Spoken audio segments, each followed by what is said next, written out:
The White House no longer even recommending that states do things to stop the spread of this virus, things that just weeks ago they were telling the states they needed to do. What's going on here? Why would you tell them? As things are getting worse in these states, why would you tell them, you know what, stop trying to slow this spread?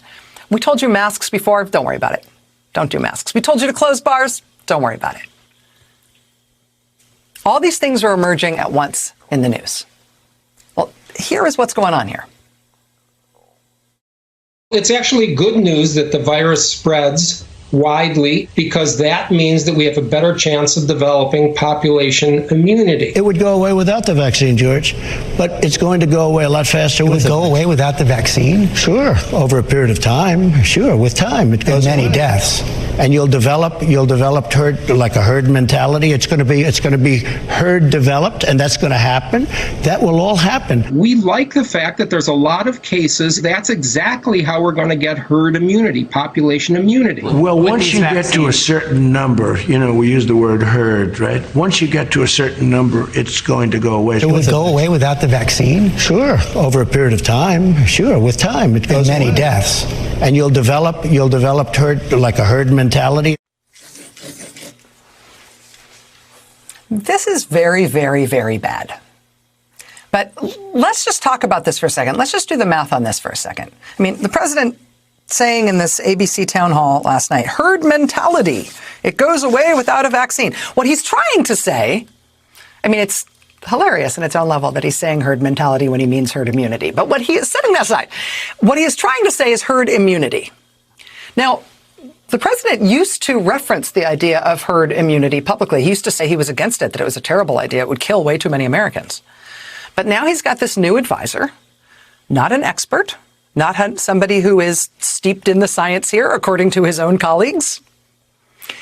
But this new expert who the president has brought into the White House has apparently now convinced the president on herd immunity. And so this is now what we're going to do. And this has been written off, I think, as some of the president's usual, nonsense it's not worth paying too much attention to, because he has such a hard time spitting the words out, right?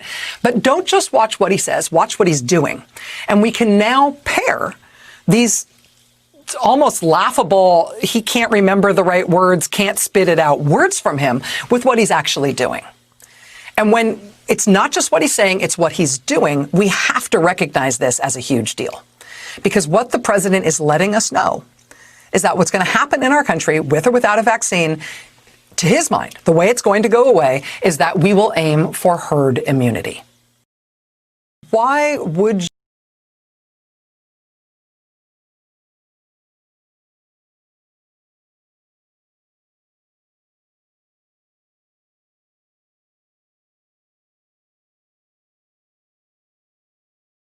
that information? And again, what's the plan? We use the word herd, right? Once you get to a certain number, it's going to go away. We like the fact that there's a lot of cases. That's exactly how we're going to get herd immunity, population immunity. You'll develop herd, like a herd mentality. This is the plan, right? So the herd mentality, the herd immunity, let's say, to be super rosy in our assumptions, let's say in order for this to work, since this is what the president says is going to happen here, it's going to go away without a vaccine. It's going to go away with the herd, right? He means herd immunity. He says herd mentality. Forgive him. Let's forgive him all the false assumptions here, right? That aren't supported by the science. Let's just give him everything he says is going to happen. Let's say it's only 65% of the population you need infected. Let's say everybody who gets infected is immune. Let's just grant it to him. Well, do the math. We're 330 million people in this country.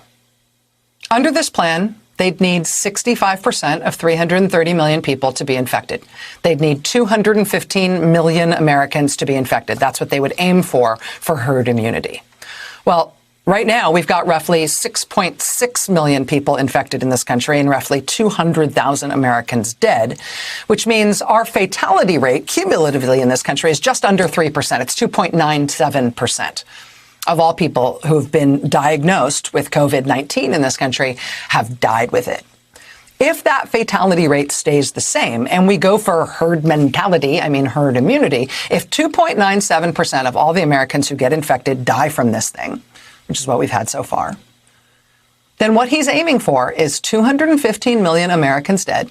215 million Americans infected, 2.97% of them dead. That is 6,385,500 Americans dead. That would be what he's aiming for here. 6.4 million American deaths. Now, let's rosy up our assumptions a little bit. In terms of the fatality rate, right, this is a president who... There is a huge fundraising deadline coming up for Senate Democrats, and they need your help right now. Who keeps lying about treatment, about hydroxychloroquine being a miracle cure, or maybe a miracle preventive, or who knows, it's just definitely the solution, right? And the CDC's warning about how that probably does more harm than good.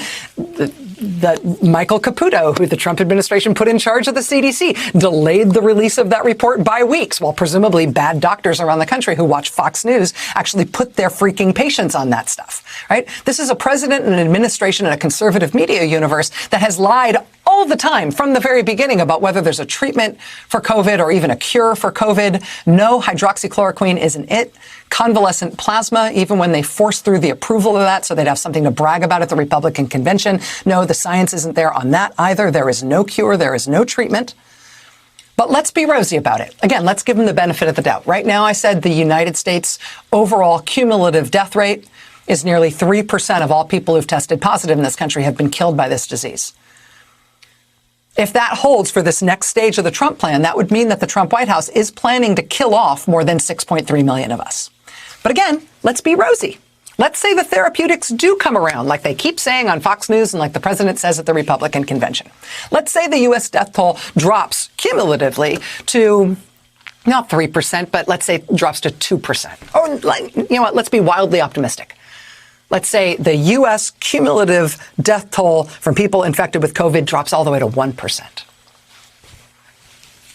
Even still, with this herd mentality, herd whatever, herd it'll go away plan, the president is planning, best case scenario, even if we triple our cumulative survival rate thus far, he is planning on killing off 1% of the population he wants to get herd infected. Right? How does that math work out?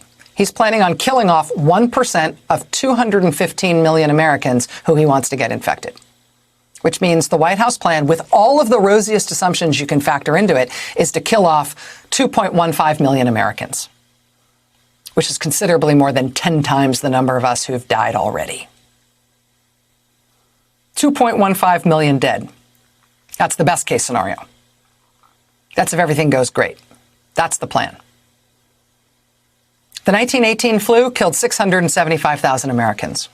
World War II killed roughly 400,000 Americans. World War I killed roughly 115,000 Americans. The Vietnam War killed nearly 60,000 Americans. The new plan, what they're actually doing now, not just talking about, but doing now, is to stop trying to contain the virus, to let it just run through us as a population, because the more people are infected,